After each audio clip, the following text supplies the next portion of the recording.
आज आपण शेवग्यांच्या पानांची भाजी ही रेसिपी बनवणार आहोत मैत्रिणींनो।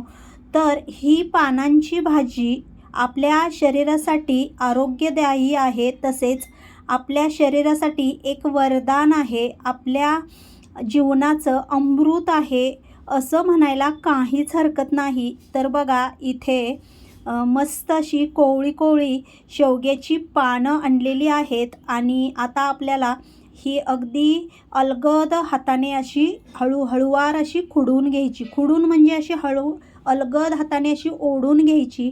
देठ येता कामा नये, थोडासा आला तरी चालेल पण जास्त नको, त्यामुळे अलगद हाताने अशा प्रकारे ओढून घ्यायचे आहे। तत्पूर्वी मैत्रिणींनो, तुम्ही जर माझ्या चॅनलवरती नवीन असाल तर प्लीज चॅनलला लाईक करा, शेअर करा आणि माझ्या रेसिपी तुम्हाला आवडत असतील तर प्लीज आपल्या चॅनलला सबस्क्राईब करा आणि रेसिपी शेअर करा। तर चला लगेच व्हिडिओला सुरुवात करूयात।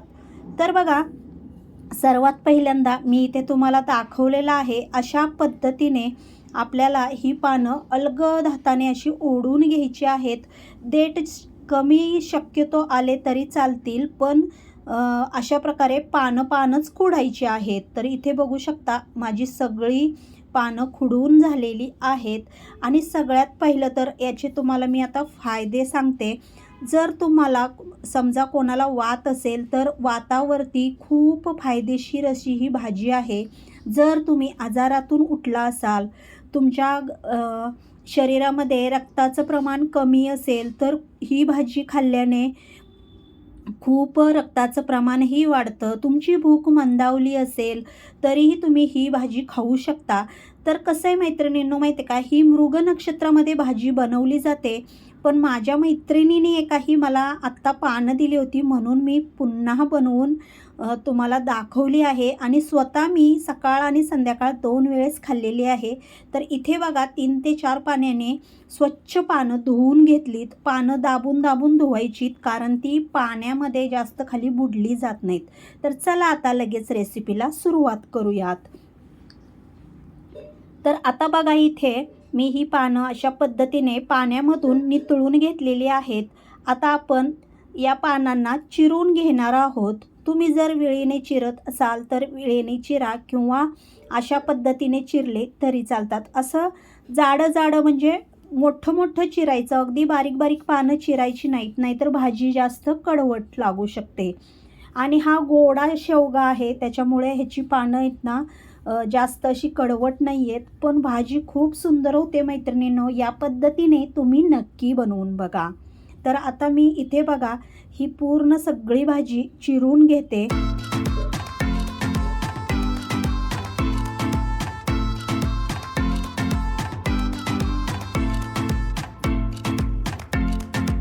तर बघा अशा पद्धतीने भाजी चिरून घेते।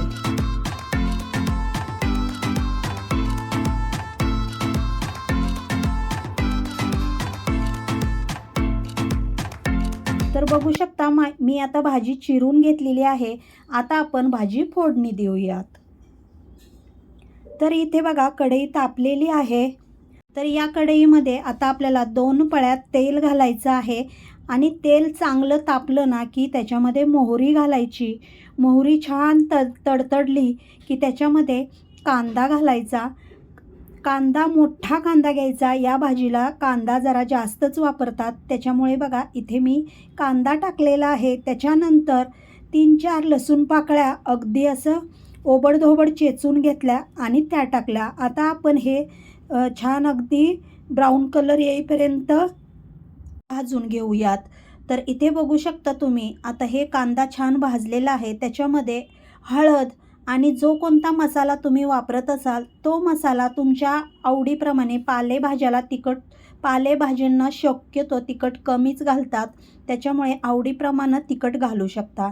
त्याच्यानंतर अर्धा तास मी भिजत ठेवली होती मुगाची डाळ, तीही ह्याच्यामध्ये घालून परतून घ्यायची। आता आपण लगेच ह्याच्यामध्ये भाजी घालून घेऊयात।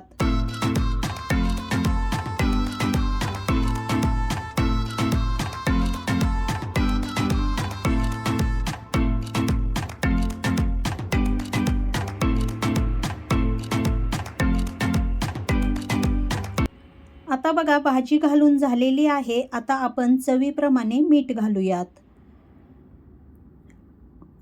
पालेभाज्यांना शक्यतो मीठ कमीच लागतं, पण शेवग्याच्या भाजीला अगदी प्रमाणात मीठ टाकावं लागतं. मीठ कमी पडलं तरी चव देत नाही. त्याच्यामुळे व्यवस्थितपणे म्हणजे जेवढी भाजी असेल तेवढं मीठ घालावं. आता बघा मस्त अशी भाजी दिसत आहे आणि आता या भाजीला छान मी परतून घेते आणि याच्यामध्ये आपण थोडंसं गरम पाणी घालून घ्यायचं आहे. कोमट पाणी असलं तरी चालेल, पण प्रत्येक व्हिडिओमध्ये मी तुम्हाला सांगते की कोणत्याही भाजीला गरम पाणी घालायचं. गार पाणी घातल्याने भाजीची चव जाती. आता भाजी अगदी 5 ते 7 मिनटासाठी झाकून ठेवूयात.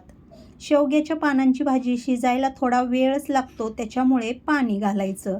तर इथे बघू शकता आता मस्त अशी भाजी आपली तयार आहे आणि याच्यामध्ये भाजी शिजल्यानंतर 2 चमचे शेंगदाण्याचा कूट घालायचा आणि परत एकसारखं असं हलवून घ्यायची. तर बघा किती मस्त अशी आपली आरोग्यदायी भाजी खूप छान झालेली आहे, खूप सुंदर झालेली आहे, खूप टेस्टी झालेली आहे. एक 5 ते 7 मिनटासाठी मी आता झाकून ठेवते आणि आता आपली भाजी तयार आहे. चला तुम्हाला आता मी भाजी सर्व करून दाखवते. मैत्रिणींनो, खूपच सुंदर आणि आपल्या आरोग्यासाठी खूप फायदेशीर ही भाजी आहे. नक्की ट्राय करा आणि कमेंटमध्ये नक्की सांगा भाजी कशी झाली होती. तर तुम्हाला माझा हा आजचा व्हिडिओ कसा वाटला नक्की कमेंटमध्ये सांगा आणि जर माझ्या चॅनलवरती तुम्ही नवीन असाल तर प्लीज चॅनलला लाईक, शेअर आणि सबस्क्राईब करायला विसरू नका. तर बघू शकता तुम्ही इथे मस्त अशी चमचमीत आणि झणझणीत अशी शेवग्यांच्या पानांची भाजी तयार आहे. तर सर्व मैत्रिणींनी या खायला आणि रेसिपी आवडली असेल तर नक्की शेअर करा.